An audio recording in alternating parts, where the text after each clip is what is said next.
There are moments in life when the noise of the world grows so loud that it almost drowns out the quiet voice of God. We live in an age of constant commentary. Everyone has an opinion, everyone has a platform, and everyone believes their words must be heard. Yet, the great paradox of the spiritual life is that growth often comes not from speaking, but from silence, not from frantic action, but from stillness, not from forcing our way forward, but from trusting the hand that guides when we cannot see. To focus on God is to resist the pull of distraction. It is not merely glancing toward Him when convenient, but fixing the eyes of the soul on His presence as a sailor fixes his gaze on the North Star. The sailor does not always understand the winds, the storms, or the shifting tides, but the constant point of light in the sky gives him direction. In the same way, God's presence must become that unshaken point for us, even when the winds of life howl in confusion. The difficulty, of course, is that God rarely shouts. He does not force Himself upon the soul as the clamor of the world does. Instead, He waits for the one who chooses to quiet their heart. That is why silence becomes so essential. The still soul becomes a vessel for God's whisper, while the restless soul, always eager to speak or act, remains deaf to the very guidance it seeks. Trusting His plan requires the same humility. Human beings are notoriously impatient creatures. We demand answers in hours when God works in seasons. We cry for clarity when He calls us to faith. We imagine that if only He would explain Himself, we would gladly follow. But explanations are not what we need. Faith is. For faith is not agreement with something we fully understand, but confidence in one who understands fully. There is a profound truth here. If God's plan were always transparent, it would cease to be trust. It would merely be calculation. Trust is only born when our eyes are blind and our hearts must lean on Him regardless. Just as a child takes the hand of a father and follows into the dark, so must we take the hand of God, even when the road ahead is unseen. The trouble is that silence and trust run against the grain of human pride. We wish to announce ourselves, to argue, to defend, to take control, but the more we insist on our way, the more we discover how small our perspective really is. Think of how often our plans, so carefully drawn, crumble in the face of realities we never foresaw. How many times have we thought we knew what was best, only to thank God years later that He did not give us what we demanded? This is why silence is not passivity but wisdom. To stay silent before God is to acknowledge that His thoughts are higher, His timing better, His wisdom deeper than ours. It is not a weak surrender but a strong act of faith, for it takes courage to hold the tongue when the heart is restless. The proud soul rages when it cannot control. The faithful soul waits because it knows that God's control is enough. Yet waiting does not mean nothing is happening. In silence, God is shaping us, preparing us, aligning us with purposes we may not yet understand. Imagine a seed buried in the earth. From the surface, it looks like nothing is happening, only darkness, only stillness. But hidden within the soil, roots are forming, life is stirring, and in time, growth will push upward into the light. So it is with our seasons of silence. God is working in the unseen depths of our lives, preparing something that will break forth in its appointed time. And so, the call is threefold: focus, trust, and silence. To focus on God is to keep the eyes of your soul steady on Him, even when circumstances swirl in confusion. It is the discipline of turning away from the many voices to listen for the one voice. To trust His plan is to believe, even without evidence, that His will is better than ours, that His purposes are wiser than our ambitions, and that His timing is perfect even when it feels unbearably slow. To stay silent is to resist the compulsion to justify, to argue, to control. It is to let your stillness declare your faith louder than your words ever could. But let me be clear, this is not easy. The silence of trust is one of the hardest disciplines of the soul. We long for answers, and when answers do not come, we are tempted to fill the silence with our own noise. We pray, and when heaven seems still, we grow restless. We wait, and when the waiting stretches into months and years, we despair. Yet these are the very moments when faith is proved. For faith is not tested when prayers are answered quickly, but when prayers seem to echo in silence, and it is there, precisely there, that God does his deepest work. When you focus on him, your perspective begins to change. The storms may rage, but you begin to see that he is bigger than the storm. When you trust his plan, your anxiety loosens its grip because you realize you were never in control anyway. When you stay silent, you begin to hear the whisper of his voice, guiding, comforting, assuring you that you are not forgotten. So I urge you, do not despise the silence. Do not resent the waiting. Do not demand that God shout when he has chosen to whisper. Fix your eyes upon him. Trust that his hand holds you even in the dark, and let your stillness become the proof of your faith. In the end, the soul that focuses on God finds peace. The soul that trusts his plan finds security, and the soul that stays silent finds wisdom. And perhaps that is the greatest secret of all, that what the world calls weakness is in truth strength. What the world calls silence is in truth faith. And what the world calls waiting is in truth the preparation for something far greater than we could imagine. So let us live with focus, trust, and silence, not because we are certain of tomorrow, but because we are certain of him. Focus is one of the most difficult disciplines in the spiritual journey because the human mind is naturally restless. It wanders from thought to thought, often clinging to anxieties, desires, and distractions that scatter the soul. To focus on God is not simply an act of glancing toward him in moments of crisis or when convenient, but rather the steady, deliberate turning of the inner gaze toward his presence as the central point of orientation. It is the refusal to allow competing voices, whether from the world or from within ourselves, to pull us away from the clarity of his light. The world is full of noise, and not just the audible kind. The noise of endless opinions, the clamor of fears, the constant demands of responsibilities, all these rise up to crowd the mind. If one is not intentional, God's voice becomes only one among many, easily drowned out by the louder urgencies of the moment. Yet the discipline of focus insists that God is not simply another voice to consider, but the foundation upon which all others must be weighed. To give him focus is to acknowledge that without him, every other pursuit loses meaning and direction. Think of how a sailor navigates the sea. The waters are unpredictable, the winds shift, and storms can make the journey treacherous. Yet the sailor has one unchanging guide, the North Star.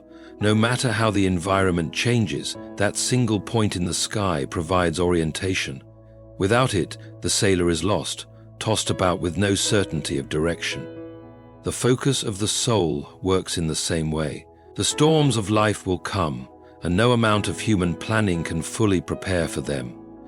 But the one who fixes their gaze on God, refusing to look away even in fear, will not lose direction. The circumstances may not change immediately, but the clarity of knowing where true north lies gives strength to continue. Distraction, however, is subtle. It often comes not in the form of obvious evil, but in the form of good things misplaced.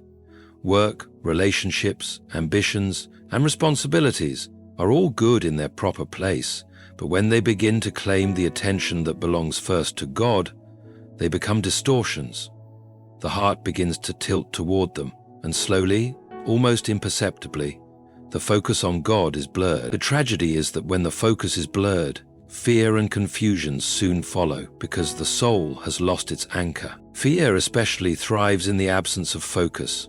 When the eyes are fixed on circumstances, on the uncertainties of tomorrow, or on the opinions of others, fear finds fertile ground. But when the eyes are fixed on God, fear begins to wither, because the soul remembers that he is greater than whatever threatens. Focus on God does not eliminate difficulties, but it places them in their proper scale.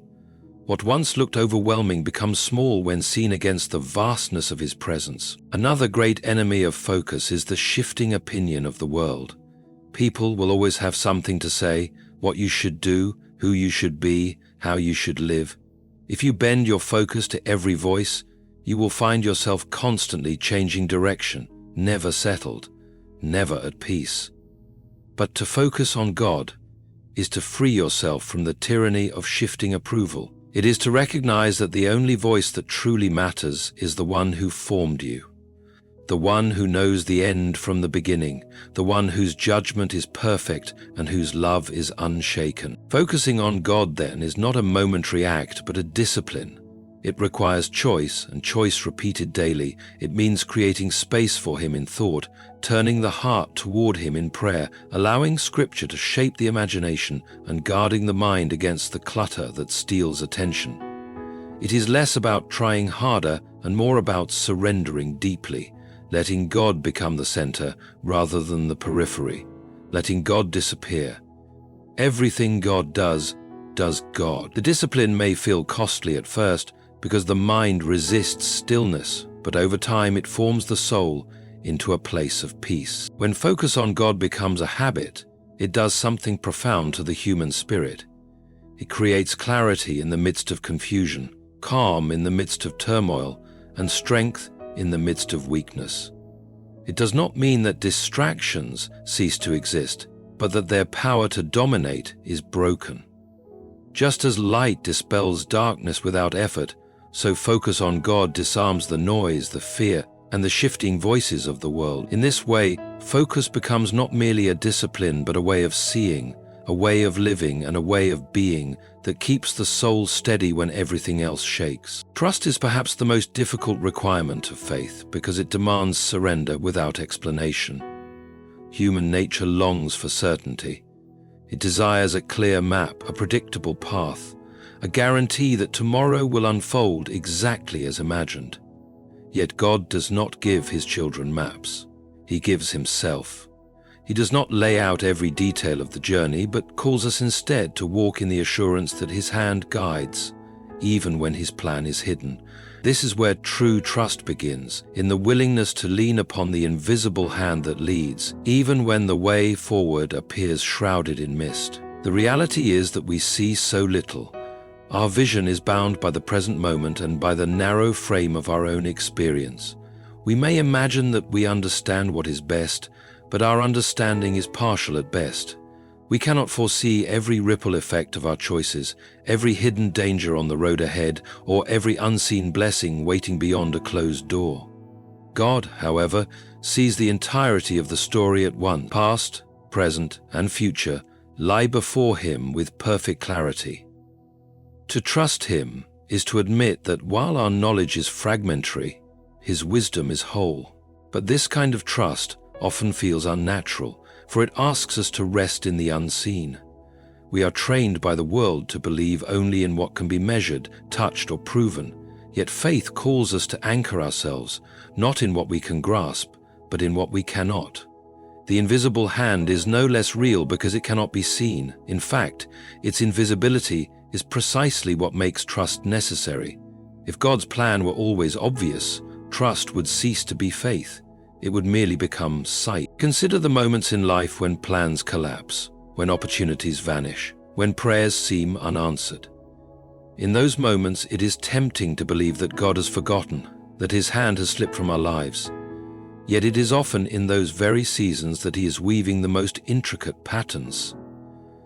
The absence of visible progress does not mean the absence of His work. Just as a tapestry appears tangled and meaningless from the underside, but reveals its beauty when turned to the front, so the plan of God may look chaotic to us now, though it is in fact unfolding with precise intention. There is also mercy in the hiddenness of His plan. If we knew every step ahead of time, we would likely attempt to run ahead of Him or shrink back in fear of what lies ahead. By concealing the full picture, He invites us to live in daily dependence rather than self-reliance. Each day becomes an opportunity to trust afresh, to wake and say, I do not know what is coming, but I know who holds it. In this way, the unknown is not our enemy but our teacher, drawing us into deeper reliance on God. And so trust is not passive resignation but active surrender.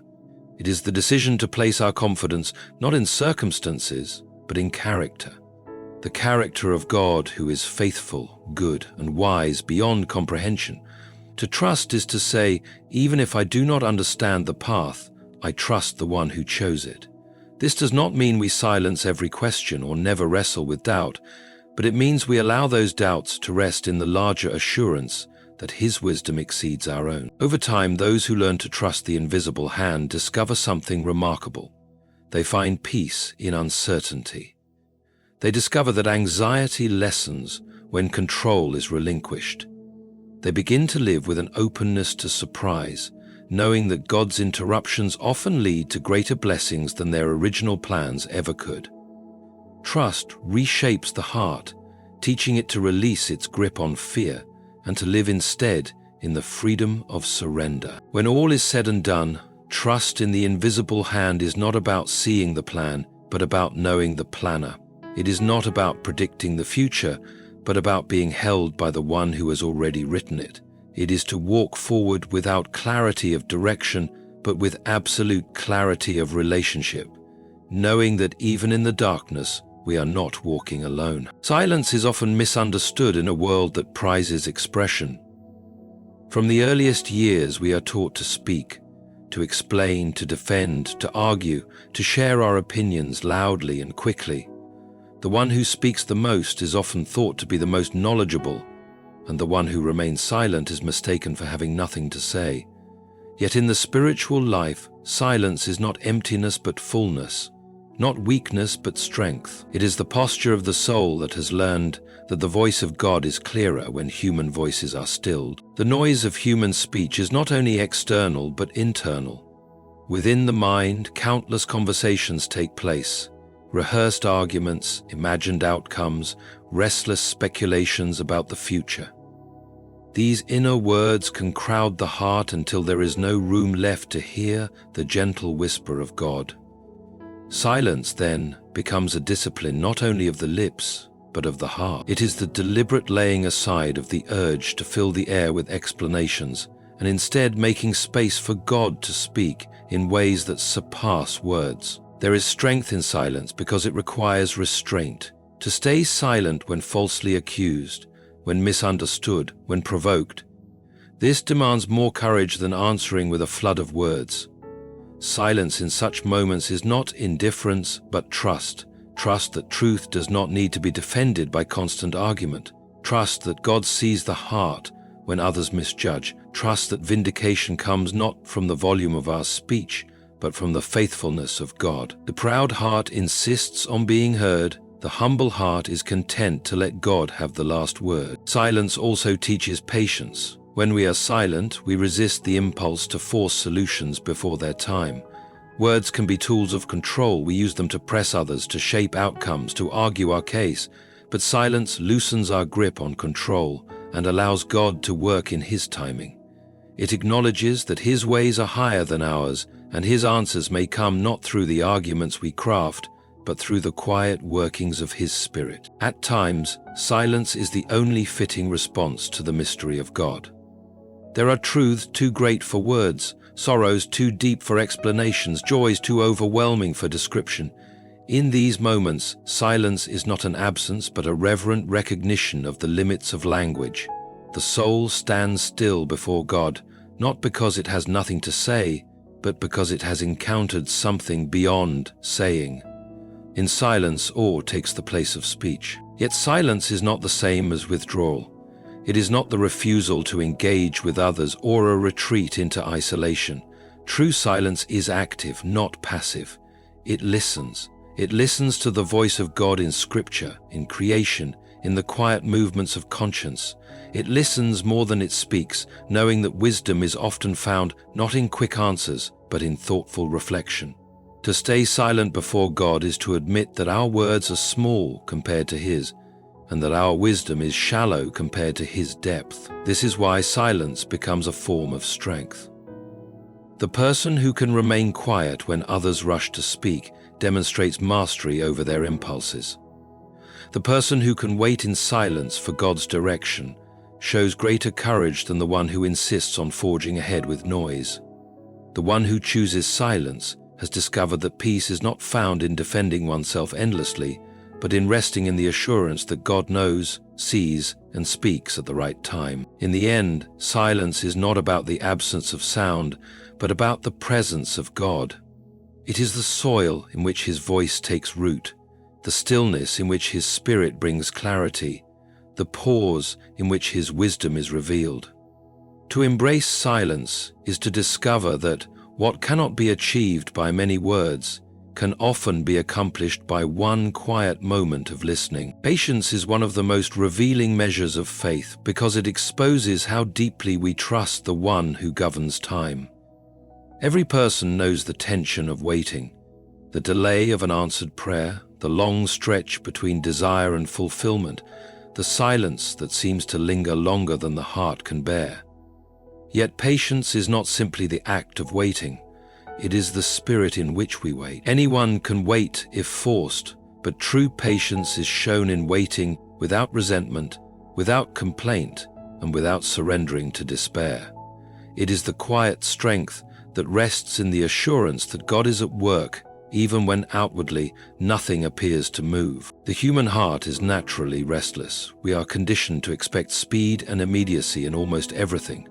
When something delays, frustration arises, and we equate delay with failure. Yet God's timeline is different from ours. He does not measure the value of a moment by its speed, but by its purpose. A season of waiting is never wasted when placed in His hands. Often the silence of delay is the very tool He uses to refine the soul, deepen trust, and prepare us for what we are not yet ready to hold. Consider how often in life something longed for came only after years of delay, and when it finally arrived, it was richer and fuller than it would have been had it come sooner. The waiting was not an obstacle, but part of the gift itself, shaping the heart to receive with gratitude and wisdom. Impatience, by contrast, seeks shortcuts, but shortcuts rarely lead to lasting blessings. They often lead to half-formed outcomes, shallow results, and the bitterness of regret. God in His wisdom protects us from such ruin by slowing the pace, allowing time to do its refining work. Waiting without grumbling is itself an act of worship. Complaint suggests that God has forgotten, that His plan is faulty, or that His timing is flawed. Patience declares the opposite, that His memory is perfect, His plan wise, and His timing precise. In this way, patience becomes a testimony of faith. It is as though the soul says, "Even though I do not yet see movement, I believe movement is happening in the unseen. Even though doors remain closed, I trust that they will open when they are meant to. And if they do not, then it is because a better way has been chosen for me." Patience also shapes character in ways nothing else can. The person who has learned to wait without bitterness has developed strength, endurance, and depth of soul that cannot be gained in ease or speed. Waiting stretches the heart, teaches humility, and replaces arrogance with dependence. It strips away illusions of control and teaches us that the most important things in life are gifts, not achievements. There is mystery in the process of patience. From the outside, it often looks like nothing is happening, as if life has stalled in place.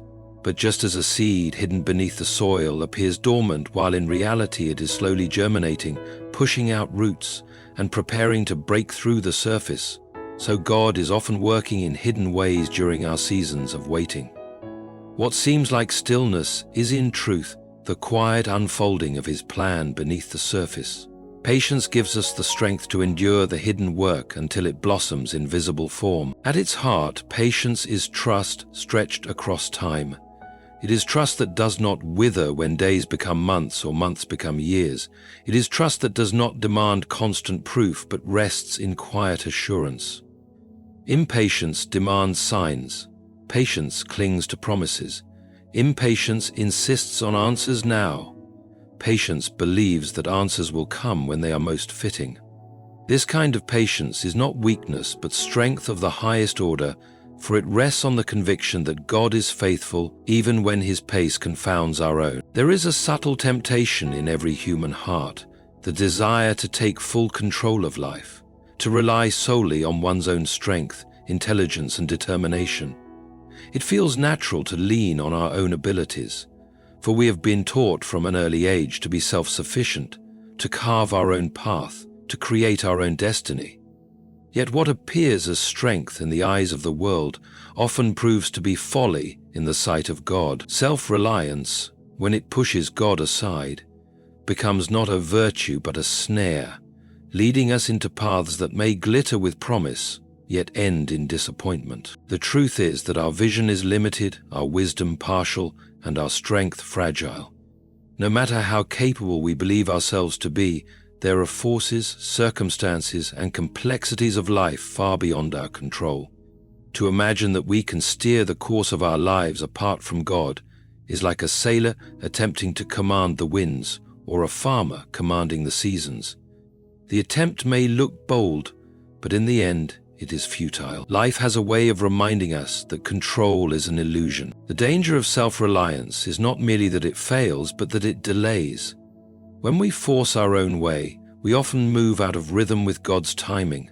We rush ahead of His process, seizing opportunities that look appealing in the moment, but were never meant for us.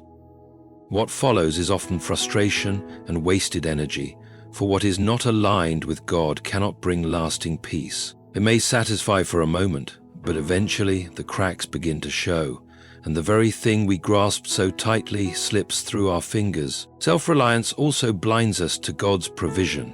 When we insist on solving every problem ourselves, we leave no room for His wisdom to guide us or His power to sustain us.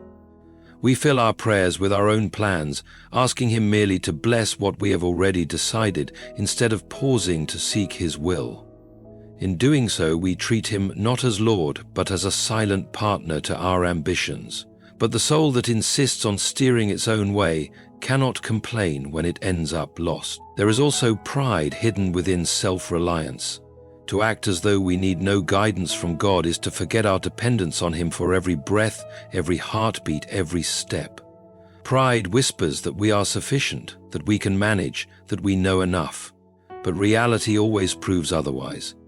Sooner or later, a situation arises that no amount of skill, wealth, or influence can resolve, and in that moment we are reminded of our limits. The disappointment that follows self-reliance is not merely circumstantial, it is spiritual, for it exposes how far we have wandered from trust in God. The alternative to self-reliance is not passivity but surrender.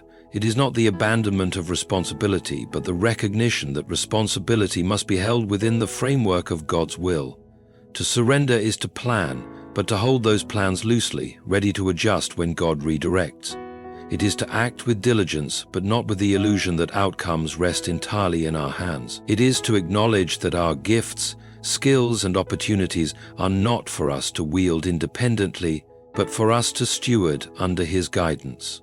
The paradox is that true strength comes not from relying solely on ourselves, but from leaning fully on God.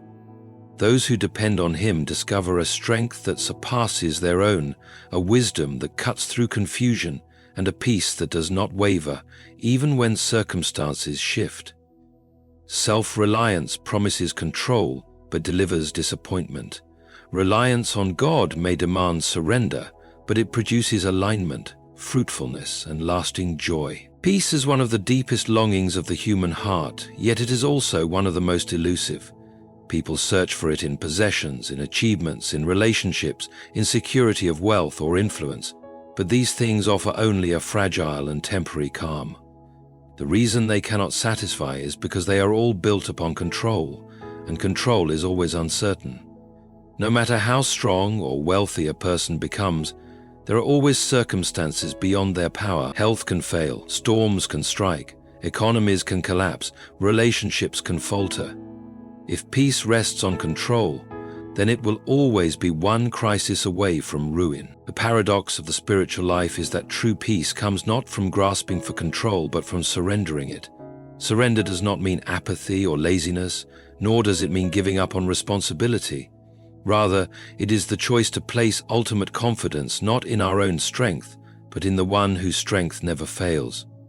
It is to acknowledge that we are not the masters of the outcome, but we belong to the one who holds all outcomes in His hand. The moment the soul lets go of its desperate need to govern every detail, a quiet calm begins to settle, because the weight of responsibility is shifted from human shoulders to divine ones. This peace is different from the world's definition. The world defines peace as the absence of trouble, the presence of ease, the quiet of favorable conditions. But God's peace is deeper. It is the presence of calm even in the midst of storms, the assurance of safety even in uncertainty, the stillness of soul that does not depend on circumstances. This peace cannot be manufactured by effort or maintained by sheer willpower. It flows only from surrender. Surrender also frees the heart from fear. Much of human anxiety is born from the illusion of control. We imagine that if we plan enough, guard enough, prepare enough, then we can protect ourselves from every possibility. But the more we cling to control, the more we discover how fragile it really is. Fear creeps in because we know, deep down, that no amount of control can secure the future.